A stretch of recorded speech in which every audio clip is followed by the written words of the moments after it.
মেলাঘর মহকুমার পশ্চিম নলছড় এলাকায় এক গৃহবধূর নিখোঁজ হওয়ার ঘটনায় চাঞ্চল্যের সৃষ্টি হয়েছে। নিখোঁজ গৃহবধূর নাম সোহেল বর্মন। প্রায় ৮ বছর আগে বিমল নমর সঙ্গে তার বিয়ে হয়। তাদের 2 সন্তান রয়েছে, যার মধ্যে ছোট সন্তানের বয়স মাত্র 2 বছর। পরিবার সূত্রে জানা গেছে, গত 8ই মে বাজারে যাওয়ার কথা বলে বাড়ি থেকে বের হন সোহেল বর্মন। এরপর থেকে আর বাড়ি ফেরেননি। আত্মীয় স্বজন সহ বিভিন্ন জায়গায় খোঁজ করেও তার কোনো সন্ধান মেলেনি। ঘটনার পর স্বামী বিমল নমর মেলাঘর থানায় নিখোঁজ ডায়েরি দায়ের করেছেন। পুলিশ তদন্ত শুরু করেছে। এদিকে মায়ের অনুপস্থিতিতে ছোট্ট শিশুটি মাকে খুঁজে কাঁদছে বলে পরিবার জানিয়েছে। নিখোঁজ গৃহবধূর সন্ধান পেলে মেলাঘর থানা বা পরিবারের সঙ্গে যোগাযোগ করার আবেদন জানিয়েছেন স্বামী বিমল নমর।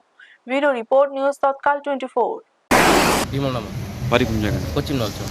কি হয়েছে, ঘটনাটা করছে? হয়তো আমার ওয়াইফ নিখোঁজ অনেকদিন হয়েছে।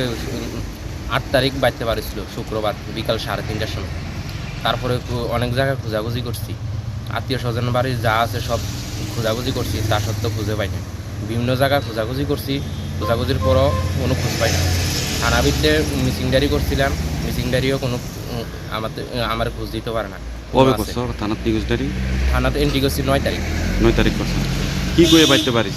হয়তো বাড়িতে কইয়া বাড়িছে যে বাজারে আইতেছে, একটু দরকার আছে।